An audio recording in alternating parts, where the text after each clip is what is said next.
Hi hello ಎಲ್ಲರಿಗೂ ನಮಸ್ಕಾರ. ಎಲ್ಲರೂ ಹೇಗಿದ್ದೀರಾ? ಎಲ್ಲರೂ ಚೆನ್ನಾಗಿದ್ದೀರಾ ಅಂತ ಭಾವಿಸ್ತೀನಿ. Welcome back to my YouTube channel. So ಇವತ್ತಿನ ಅದ್ಭುತವಾದ ರೆಸಿಪಿ ಬಂದು, ಈಗ ಹೊರಗಡೆಯಿಂದ ನಮ್ಗೆ ಇವಾಗೆಲ್ಲ ಹೆಂಗಾಗ್ಬಿಟ್ಟಿದ್ದೀವಿ ಅಂತ ಹೇಳಿದ್ರೆ, ಹೊರಗಡೆಯಿಂದ ಎಲ್ಲ ನಮ್ಗೆ ಈಸಿಯಾಗಿ ಸಿಗ್ತಿದೆ. ಖಾರದ ಪುಡಿ ಇರ್ಬೋದು, ಗರಂ ಮಸಾಲ, ಪ್ರತಿಯೊಂದು ಮಸಾಲ ಪೌಡ್ರು ಸಹ ನಾವು ಹೊರಗಡೆ ತರ್ತಿದ್ದೀವಿ. ಆದರೆ ಈಗ ನಾವು ಅದನ್ನ ಹೇಗೆ ಮಾಡೋದು ತೋರ್ಸಕ್ಕೆ ಹೊರಟಿದ್ದೀವಿ. ಇವತ್ತು ಬಂದು ನಾವು ತೋರಿಸ್ತಿರೋದು ಸಾಂಬಾರ್ ಪೌಡರು. ಅದು ಹೇಗೆ ಮಾಡೋದು ಅಂತ ಹೇಳಿಬಿಟ್ಟು ನೋಡೋಣ ಬನ್ನಿ. ಸೊ ಇದು ಈಸಿಯಾಗಿ ಮನೆಯಲ್ಲೇ ಮಾಡ್ಬೋದು. ಒಂದ್ಸತಿ ಮಾಡಿಟ್ಕೊಂಡೆ ನಾವು ಮಿನಿಮಮ್ ಅಂದರೆ 3 months ಬೇಕಾದ್ರೆ ಯೂಸ್ ಮಾಡ್ಬೋದು. ಸೊ ಅದಕ್ಕೆ ಅಷ್ಟಾಗೋಷ್ಟು ನಾವು ಮಾಡಿಟ್ಕೋಬೋದು. ಸೊ ಬನ್ನಿ ಹಾಗಾದರೆ ಹೇಗೆ ಮಾಡೋದು, ಯಾವ ಪ್ರಮಾಣ ಹೇಗಿದೆ, ಯಾವ್ಯಾವ ಐಟಮ್ಸ್ನ ಯಾವಾಗ ಎಷ್ಟೆಷ್ಟು ಪ್ರಮಾಣದಲ್ಲಿ ಹಾಕಬೇಕು ಅಂತ ಹೇಳಿ ನೋಡೋಣ. ಹಾಗಾದರೆ ಬನ್ನಿ ನೋಡೋಣ. ಬನ್ನಿ ಈಗ ಬೇಕಾಗಿರುವ ಸಾಮಗ್ರಿಗಳನ್ನು ನೋಡೋಣ. ನಮಗಿಲ್ಲಿ ಗುಂಟೂರು ಮೆಣಸಿನ್ಕಾಯಿ 1 ಕಪ್ಪಷ್ಟು ತೊಗೊಂಡಿದ್ದೀವಿ. ಬ್ಯಾಡ್ಗೆ ಮೆಣಸಿನ್ಕಾಯಿ 1 ಕಪ್ಪಷ್ಟು, ಕಲರ್ ಒಂದಕ್ಕೆ, ಖಾರ ಒಂದಕ್ಕೆ, ನೀವು ಯಾವ್ದು ಬೇಕಂದ್ರೆ ತೊಗೋಬೋದು. ನಂತರ ನಾವಿಲ್ಲಿ ಧನಿಯಾ ತೊಗೊಂಡಿದ್ದೀವಿ, ಕಡಲೆಬೇಳೆ 1 ಕಪ್ಪು, ಸ್ವಲ್ಪ ಕರ್ಬೇವಿನ ಸೊಪ್ಪು. ನಂತರ ನಾವಿಲ್ಲಿ ತೊಗರಿಬೇಳೆ ತೊಗೊಂಡಿದ್ದೀವಿ. ನಮಗಿಲ್ಲಿ ಜೀರಿಗೆ, ಹಾಗೆ ಸ್ವಲ್ಪ ಅಕ್ಕಿ, ಸಾಸಿವೆ ಸ್ವಲ್ಪ, ಮೆಂತ್ಯ ಸ್ವಲ್ಪ, ಎಣ್ಣೆ ಬಂದು ಮೆಣಸಿನ್ಕಾಯಿ ಹುರ್ಕೊಳ್ಳೋದಕ್ಕೆ, ಮೆಣಸು ಸ್ವಲ್ಪ. ಹಾಗೆ ನಮಗೆ ಬೇಕಾಗಿರೋದು ತೊಗರಿಬೇಳೆ ಆಗಲೇ ಹೇಳ್ದಂಗೆ ಇದೆಲ್ಲ ಸಮ ಇರಬೇಕು. ಆದರೆ ಮಾತ್ರ ಇದು ಅಕ್ಕಿ ಮತ್ತು ಈಗ ಇದು ಸಾಸಿವೆ ಅಂತ ಅದೆಲ್ಲ ಸ್ವಲ್ಪ ಸ್ವಲ್ಪ ತೊಗೋಬೇಕು. ಇನ್ನೆಲ್ಲ ಸಮ ಇರಬೇಕು. ನಂತರ ನಮಗೆ ಉದ್ದಿನಬೇಳೆ ಬೇಕು. ಇದೆಲ್ಲ ನಾವು ನೋಡ್ದಂಗೆ ನಾವು ಖಾರದ ಪುಡಿ ಮಾಡೋದಕ್ಕೆ ಏನು ಮೇನ್ ಅಂತ ಹೇಳಿದ್ರೆ ಕಲರ್ ಬರೋ ಮೆಣಸಿನ್ಕಾಯಿ ಒಂದು ಸ್ವಲ್ಪ ಬ್ಯಾಡ್ಗೆ ತೊಗೊಂಡಿದ್ದೀವಿ, ಮತ್ತು ಇದು ಗುಂಟೂರು ತೊಗೊಂಡಿದ್ದೀವಿ ಖಾರಕ್ಕಾಗಿ, ಮತ್ತು ಧನಿಯಾ, ಇವೆಲ್ಲನೂ ಸಮ ಕಡಲೆಬೇಳೆ ಆಗಲಿ ತೊಗರಿಬೇಳೆ ಆಗಲಿ ಸಮ ತೊಗೋಬೇಕು. 1 ಕಪ್ಪಷ್ಟು ನಾವಿಲ್ಲಿ ತೊಗೊಂಡಿದ್ದೀವಿ. ಆದರೆ ಉದ್ದಿನಬೇಳೆ ಮಾತ್ರ ಅರ್ಧ ಕಪ್ಪಷ್ಟು ಉದ್ದಿನಬೇಳೆ. ನಂತರ ನಮಗೆ ಈ ಸಾಸಿವೆ ಇರ್ಬೋದು, ಅದೆಲ್ಲ ಸ್ವಲ್ಪ ಸ್ವಲ್ಪ ತೊಗೋಬೇಕು. 1 ರಿಂದ 2 ಟೇಬಲ್ ಸ್ಪೂನಷ್ಟು ಹಾಕೊಳ್ಳೋಷ್ಟು ತೊಗೋಬೇಕಾಗುತ್ತೆ. ಎಣ್ಣೆ ಬಂದು ಆಗಲೇ ಹೇಳ್ದಂಗೆ ಮೆಣಸಿನ್ಕಾಯಿ ಹುರ್ಕೊಳ್ಳೋಕ್ಕೆ. ಸೊ ಹಾಗಾದರೆ ಬನ್ನಿ ಹೇಗೆ ಮಾಡೋದು ಅಂತ ನೋಡೋಣ ಖಾರದ ಪುಡಿ ಮನೇಲೆ. ಈಗ ಒಂದು ಪ್ಯಾನ್ ತೊಗೋಬೇಕು, ಒಂದು ಬಾಂಡೆ ತೊಗೊಂಡಿದ್ದೀವಿ. ಈಗ 1 ಕಪ್ಪಷ್ಟು ಕಡಲೆಬೇಳೆ ತೊಗೊಂಡಿದ್ದೀವಿ. ಅದನ್ನು ಫಸ್ಟ್ ಹಾಕೊಂಡು ಹುರ್ಕೊಳ್ಳೋಣ. ಇದೊಂದು ಸ್ವಲ್ಪ ರೋಸ್ಟ್ ಆಗಬೇಕು. ಈಗ ರೋಸ್ಟ್ ಆಗಿದೆ ಅದು. ನಂತರ ನಾವೀಗ ತೊಗರಿಬೇಳೆನೂ ಹಾಗೆ ರೋಸ್ಟ್ ಮಾಡ್ಕೊಳ್ಳೋಣ. ನಂತರ ನಾವಿಲ್ಲಿ ಅರ್ಧ ಕಪ್ಪಷ್ಟು ಉದ್ದಿನಬೇಳೆ ತೊಗೊಂಡಿದ್ದೀವಿ, ಅದನ್ನು ಹಾಗೆ ರೋಸ್ಟ್ ಮಾಡ್ಕೊಳ್ಳೋಣ.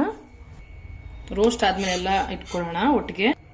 ನಂತರ ಧನಿಯಾನ ರೋಸ್ಟ್ ಮಾಡ್ಕೊಳ್ಳೋಣ. ನಾನು ಆಗಲೇ ಮೆನ್ಷನ್ ಮಾಡ್ದಂಗೆ ಎಲ್ಲ ಸಮ. ಉದ್ದಿನಬೇಳೆ ಮಾತ್ರ ನಮಗಿಲ್ಲಿ ಬೇಕಾಗಿರೋದು ಅರ್ಧ ಕಪ್ಪು, ಇನ್ನೆಲ್ಲ ಸಮ ಬೇಕು.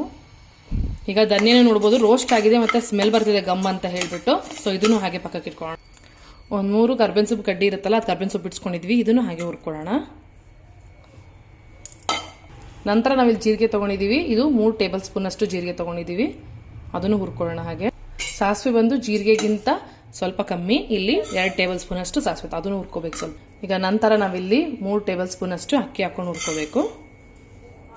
ಇದರ ಪ್ರಮಾಣ ಮಾತ್ರ ಕರೆಕ್ಟಾಗಿರಬೇಕು ಖಾರದ ಪುಡಿಗಾಗಲಿ, ಏಕೆಂದರೆ ಅದರಿಂದನೇ ಅದು ಸಾಂಬಾರು ರುಚಿ ಬರೋದು.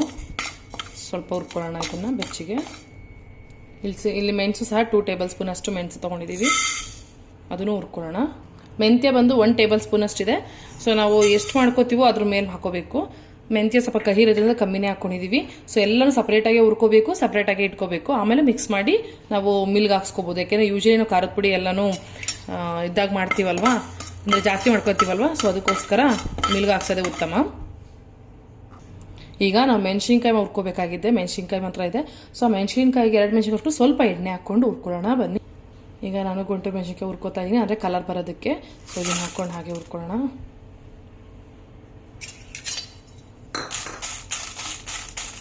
ಇವಾಗ ಚೆನ್ನಾಗಿ ಹುರ್ಕೋಬೇಕು, ಮತ್ತು ಘಾಟ್ ಎಲ್ಲನೂ ಇದಾಗಬೇಕು. ಸ್ವಲ್ಪ ಹುರ್ಕೊಳ್ಳೋಣ. ಹುರಿದ್ರೇ ಚೆನ್ನಾಗಿದಾಗೋದು. ಇದಕ್ಕಿಂತ ಮುಂಚೆ ಒಂದು ಟಿಪ್ಸ್ ಏನಂತ ಹೇಳಿದ್ರೆ, ನೀವು ಮೆಣಸಿನ್ಕಾಯಿ ಆಗಿರ್ಬೋದು ಎಲ್ಲದನ್ನು ಒಂಚೂರು ಬಿಸಿಲಿಗೆ ಹಾಕ್ಕೊಂಡು ಒಣಗಿಸ್ಕೊಂಡು ನಂತರ ಒಂದ್ಸತಿ ಹುರಿದು ಮಿಲ್ಗೆ ಹಾಕ್ಸ್ಕೊಂಡ್ರೆ ತುಂಬ ಚೆನ್ನಾಗಿ ಬರುತ್ತೆ. ಚೆನ್ನಾಗಿ ಬಿಸಿಲಿತ್ತು ಅದರಲ್ಲೇ ಒಣಗಿಸ್ಕೋಬೋದು, ಇಲ್ಲೊಂದು ಸ್ವಲ್ಪ ಉರಿಯೋದು ಉತ್ತಮ. ಅದೇ ಥರ ನಾವೀಗ ಬ್ಯಾಡ್ಗೆ ಮೆಣಸಿನ್ಕಾಯಿ ಹುರ್ಕೊತಾ ಇದ್ದೀವಿ. ಸೊ ಇದು ಖಾರಕ್ಕಾಗಿ ನಾವು ತೊಟ್ಟು ತೆಗೀತಿಲ್ಲ, ಯಾಕೆ ಅಂತ ಹೇಳಿದ್ರೆ ತೊಟ್ಟಲ್ಲಿ ಖಾರ ಇರುತ್ತೆ. ಸೊ ಖಾರಕ್ಕೋಸ್ಕರ ನಾವು ಇದನ್ನು ಹುರ್ಕೋತಾ ಇದ್ದೀವಿ. ಒಂದು ಕಲರ್ ಆಲ್ರೆಡಿ ನಾವು ಹಾಕ್ಕೊಂಡಿದ್ದೀವಿ ಗುಂಟೂರು. ಈ ಬ್ಯಾಡ್ಗೆ ಬಂದು ಖಾರಕ್ಕಾಗಿ. ನೀವು ಇನ್ನೂ ಖಾರ ಬೇಕು ಅಂತ ಹೇಳಿದ್ರೆ ಇನ್ನೊಂದು ಸಣ್ಣ ಮೆಣಸಿನ್ಕಾಯಿ ಬರುತ್ತೆ, ಸೊ ಅದು ಸಹ ಯೂಸ್ ಮಾಡ್ಬೋದು. ನೋಡಿದ್ರಲ್ಲ, ಈಗ ಎಲ್ಲ ಮೆಣಸಿನ್ಕಾಯಿ ಆಗಿರ್ಬೋದು ಎಲ್ಲ ಪದಾರ್ಥಗಳನ್ನ ಹುರ್ಕೊಂಡಿದ್ದೀವಿ ಚೆನ್ನಾಗಿ. ಸೊ ಈಗ ಇದನ್ನು ಮಿಷಿನ್ಗೆ ಹಾಕ್ಸ್ಕೋಬೇಕಾಗುತ್ತೆ. ಮಿಲ್ಲಲ್ಲಿ ಹೋಗಿ ಮಿಲ್ ಮಾಡಿಸ್ಕೊಂಬರ್ಬೇಕು. ಯಾಕೆಂದರೆ ಮಿಲ್ ಮಾಡಿಸಿದ್ರೆ ತುಂಬ ನಮಗೆ ನೈಸಾಗೂ ಬರುತ್ತೆ ಮತ್ತು ಚೆನ್ನಾಗಿರುತ್ತೆ. ಸೊ ಹಾಗಾದರೆ ಬನ್ನಿ ಮಾಡಿಸ್ಕೊಬೋದು. ಅದು ಹೇಗಾಗಿದೆ ಪೌಡ್ರ್ ಅಂತ ನೋಡೋಣ. ಸರಿ, ನಾನೊಂದು ಇಂಗ್ರೀಡಿಯೆಂಟ್ ಮಿಸ್ ಮಾಡಿಬಿಟ್ಟಿದ್ದೀನಿ. ಈ ಅರ್ಶಿಣದ ಕೊಂಬಿರುತ್ತಲ್ಲ, ಅದನ್ನು ಹಾಕ್ಕೊಂಡು ಸ್ವಲ್ಪ ಬೆಚ್ಚು ಹುರ್ಕೊಂಡು ಇದನ್ನು ಸಹ ನಾವು ಮಿಲ್ ಮಾಡಿಸ್ಬೇಕಾಗತ್ತೆ. ನೋಡ್ಬೋದು ಮಿಲ್ ಮಾಡಿಸ್ಕೊಂಡ್ಮೇಲೆ ಈ ಥರ ಕಲರ್ ಬಂದಿರುತ್ತೆ. ಖಾರನೂ ಸಹ ಅಷ್ಟೇ ಚೆನ್ನಾಗಿರುತ್ತೆ. ಸೊ ಸಾಂಬಾರು ಪುಡಿ ಯಾರ್ಯಾರು ಹೊರಗಡೆ ತರ್ತಿದ್ದೀರೋ ಅವರೆಲ್ಲ ಒಂದ್ಸತಿ ಮನೇಲಿ ಟ್ರೈ ಮಾಡಿ ನೋಡಿ, ತುಂಬ ಚೆನ್ನಾಗಾಗುತ್ತೆ ಸಾಂಬಾರು ಸಹ. ಸೊ ಈ ಥರ ಆಗಿರುತ್ತೆ, ಕಲರ್ ನೋಡ್ಬೋದು, ಟೆಕ್ಸ್ಚರ್ ನೋಡ್ಬೋದು, ತುಂಬ ಚೆನ್ನಾಗಿದೆ. ಸೊ ಹಾಗಾದರೆ ಎಲ್ಲರೂ ಮನೇಲಿ ಟ್ರೈ ಮಾಡ್ತೀರಾ ಅಂತ ಅನ್ಕೋತೀನಿ. ಎಲ್ಲರೂ ಮಿಸ್ ಮಾಡ್ತಾರೆ, ಟ್ರೈ ಮಾಡಿ. ಸೊ ಹೇಗಾಯಿತು ಅಂತ ಕಮೆಂಟ್ ಬಾಕ್ಸಲ್ಲಿ ತಿಳಿಸೋದು ಮರಿಬೇಡಿ. ಸಾಂಬಾರು ಟ್ರೈ ಮಾಡಿ, ಸಾಂಬಾರು ಹೇಗಾಯಿತು ಅಂತ ತಿಳಿಸೋದು ಮರಿಬೇಡಿ ಅಂತ ಹೇಳ್ತೀನಿ.